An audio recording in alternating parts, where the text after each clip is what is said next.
there, YouTube. We are back. We were just talking about how it's been a while since our dynamic duo has been. yeah, truly.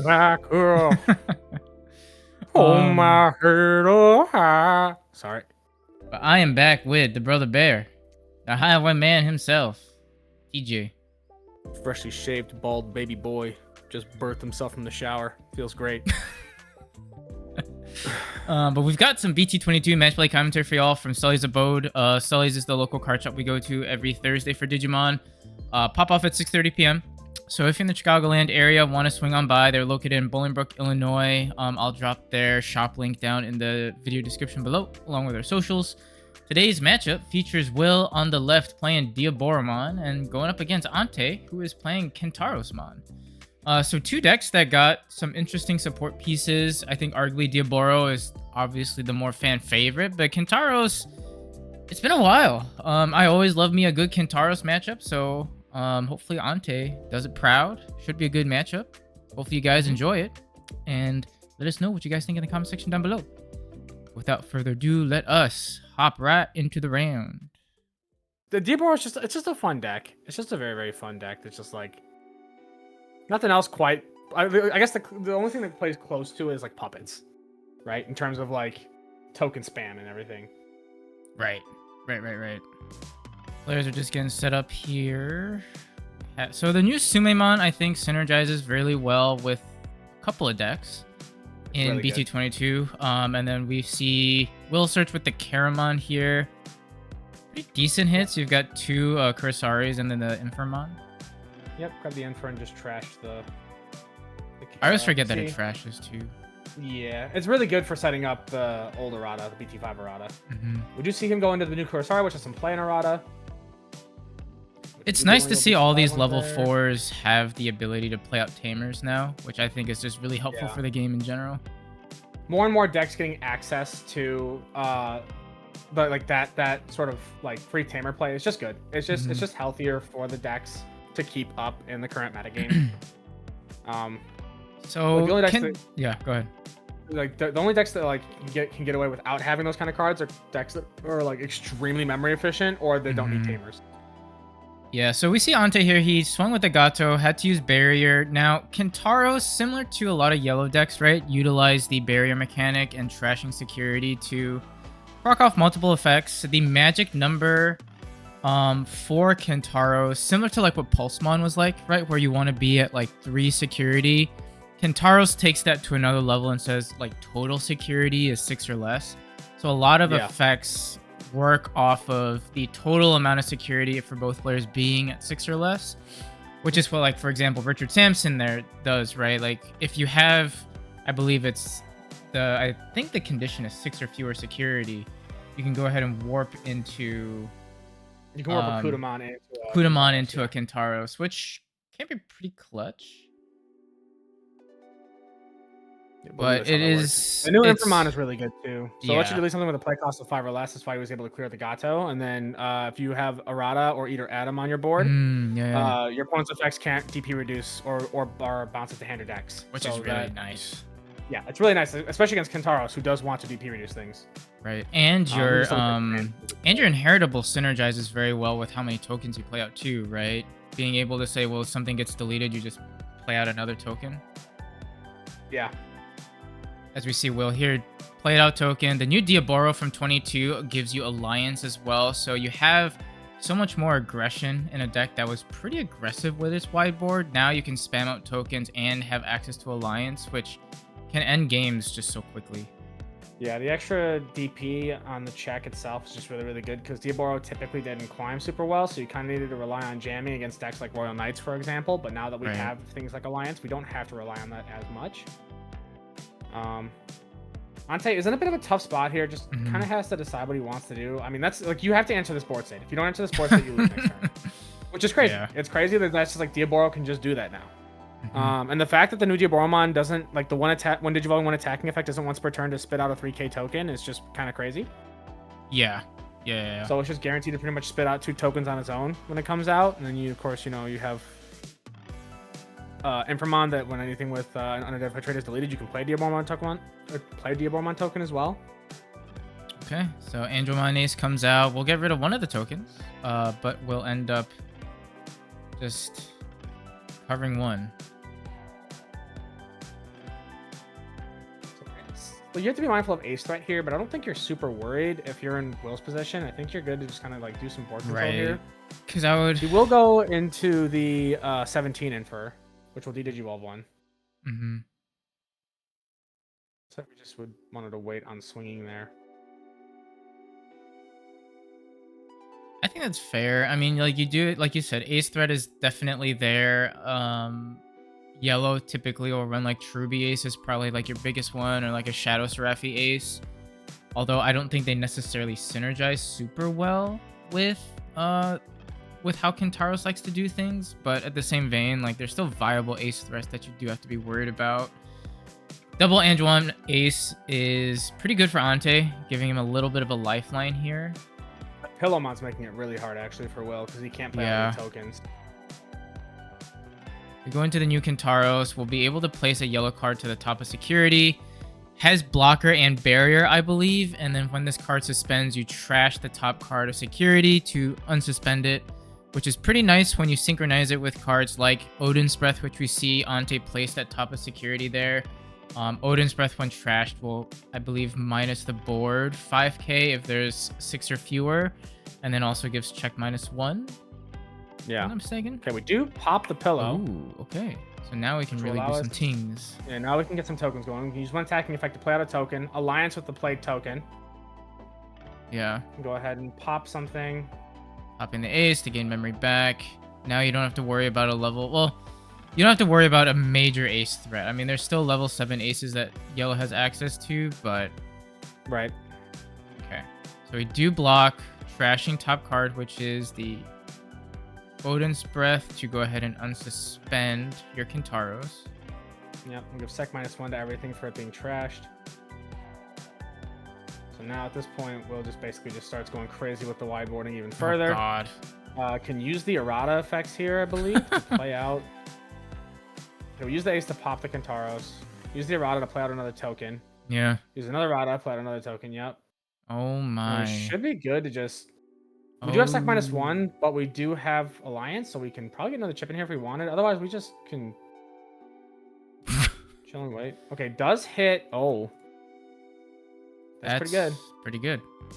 Revelation of Light, some -5k the board, correct? Yeah, I believe it -5k the board. Which the tokens are all 3k, so they will just go bye-bye. I thought we trashed the... Oh, wait. Owns Breath's only until the end of the turn. So, no, it's the end of opponent's turn. So it should have been... Upso. So we shouldn't be doing checks right now because I thought we barriered and burned that. Did we not? Or am I crazy? Unless the check -1 is because... Oh, it has to be 6 or fewer total cards. And we had 7 total fewer at that time. Or 7 total at that time. Why. Yeah, and then Ante decides to scoop here because Patamon will obviously have no target. And then, yeah, that's just an insurmountable board state at that point, even after getting rid of all the tokens. Yeah, because they can just all come back out the next turn. Yeah, I mean, it's wild to see how quickly decks in general. I mean, Diaboro is definitely well known for that, right? But we've got decks like Puppets doing it now too, like you mentioned earlier in the video. Diaboro. I mean, Sakuya still was a big whiteboarder as well. You know, like decks are playing stuff out via effect pretty graciously now. Yeah, I think Bandai accepted the fact that like the decks that want to do that kind of need to do it super well in order to actually have a place in the game nowadays because they've just put too much removal in the game at this point. Yeah. Things were kind of unstable. I don't know. We kind of like things are always very kind of volatile. I feel like in the card game where like one type of strategy always kind of like ends up becoming sort of a little bit maybe overtuned or overcharged, and then they end up trying to catch everything else up to it, and then it inevitably accidentally makes something else a little bit overtuned or overcharged. Right. And then we get stuck in a weird spot. We do get a double hit though. Double hit, yeah. Which is, I mean, it's tough from a design standpoint because we can easily like moan and groan about it, but it's like also one of those things, right, where it's like with the game being in set 22, the cards are gonna be just power crept. And Bandai can only realistically test and tune for so much. Like, there's going to be stuff that slips through the cracks. right? And you know, the play community finds unintended combos and interactions that, you know, are kooky, but they exist. Kudamon. I get another chip. Does chip the info out of security. We'll scramble here. Go into another Diaboromon ace. Burns top to -4 on the Kentaurosmon. And then he's looking at the Mitamamon, which, yeah, I think that's a good call. Mitamon's not a bad card at all. Yeah, set it up. Choke to one. Yeah. For those of you who are wondering, the Kudamon did live the check, I believe, because we gave it jamming from the Diaboromon effect when something got removed from security. Tama, by the way, for those who maybe don't remember, because we don't see the card very often, can trash a card of security stack to play level yellow 4 or lower. That's why we were able to play out that pillow that just got popped. And then, without paying the cost. And then Digimon played by that effect gain rush for the turn. And then all turns, all of their Digimon gain barrier. So everything has barrier right now. And then during the opponent's turn, all of your opponent's Digimon with levels greater than or equal to the total cards in both player security stacks gain sec -2. So right now, things would have to be level 7 or greater to have that sec minus, but as the game gets closer and closer, you know, that starts to kind of trim down a bit. We do the one attacking effect here to trash top card of security. You trash an Odin's Breath. Yeah. We will Diaboro ace. Pop the Kuda. Does hit a Rada, but now level 5s or higher all have sec -2 on the opponent's side of the board. So that's pretty good. Utama's a very, very good card for just kind of like... Stall. Yeah, it's very good for stall and keeping... He's also very good at decking myself out when I was playing Yellow Vaccine back in the day. Hey, big dog. Yay. You have the... I can't remember which Kursari that is. I think that's the memory gain one. I think that is the memory gain one, yeah. Yeah, it's the memory gain. The thing, though, with Mitama is that it is pretty easily dealt with in today's meta. A simple Digivolve will do the trick, right? A pop will do the trick, and with Diaboromon Ace underneath it, it is a pretty potentially expensive stack to have let go in this situation. Yeah, it's pretty tough. Typically, we see Mitama pair best with cards like Venusmon and stuff. But even nowadays, Venus is not as good as she once was because of all of the on-play effects that we have.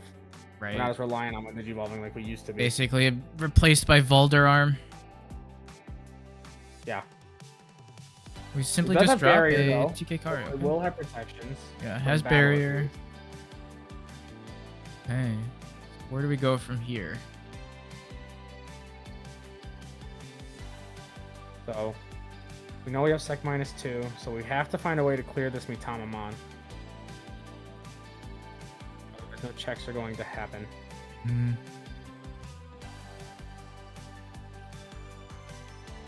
Yeah, I mean, Kentauros is a deck that I always just felt like we need to get it more support. Like it got its first wave of support back in BT-13, and even then, it's like it was really only good as its top end. I think a lot of folks were using it in like yellow hybrid shenanigans, right? Where they used Kentauros as like a big top end, but like its own engine was kind of mid. We got a little bit of support here, but I felt like the engine again, we're really seeing the bottom end being used in CS, and Kentauros as a card is just sort of like, I think the problem is we don't have a very good aggressive Kentaurosmon, and just like traditionally, the strategies that want to rely on trashing our own security. It's the same reason why Dynasmon struggles, right? Like we did see the one weird Dynasmon that happened last before 21, right? I think it was just before 21 dropped. And there should be curtains here. Yeah, Will should have everything he needs to just go crazy here. I think only one of the tokens can swing. I don't think both can. Maybe both can, actually. Maybe I misremember. Anyways, the point I was making, though, is that, like, this is when you trash your own security, unless you have consistent recovery like Angels has, for example, with Diaboromon Ace and stuff, it's hard for those strategies to work. Yeah, Ante does scoop. Just because like those strategies, the game's so fast and so aggressive, there's so much just like chip that comes out so quickly. Right. There's so much security trashing that comes out so quickly that when you're burning your own security for very minimal to lackluster effects, unless it sways the game state majorly in that instance, and you can set up to have enough power to win game afterwards, it's not going to matter. You're just going to burn yourself down for your opponent to close you out, right? Right. That's why we only 100%. see decks. The only deck that we see succeeding in that sort of play style typically is Angels, because they have access to consistent recovery, along with like Omni protections, thanks to the mini. Just giving everything protection. Outside And of, we also see it have like an avenue to extra aggression, right? With the Valderarm, like, you know, Alliance Cherubi and like all that stuff, right? Yes. Yeah. Or they have that one big play where they just go for everything. Right, exactly. They have tools to utilize to control board while being explosive, so they can afford to burn the security like that when paired with the recovery they have access to. Even though it's not a crazy amount, it's still enough. Right. Right. Maybe a crazy amount like compared to today's standards for what a lot of decks do, because a lot of decks don't recover that much security anymore. It's not like Yellow Hybrid days, for example. And it's curious too, right? Because kind of the last bit of this, in the sense of like barrier, right? Because barrier in and of itself trashes a lot of security. You pair that with a deck that trashes its own security to like basically either evo up the line or board control by DP negging, like distributing DP negation.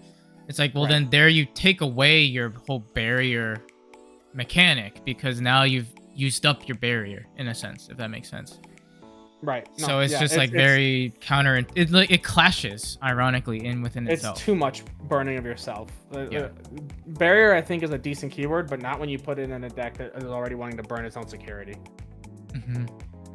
So hopefully Kentauros gets support later on. Yes. That'll be the day. Yeah. But thank you all for tuning into our TED Talk. Hope you guys enjoyed it. Let us know what you guys think in the comment section down below. And hopefully we catch you on that next video. Bye-bye.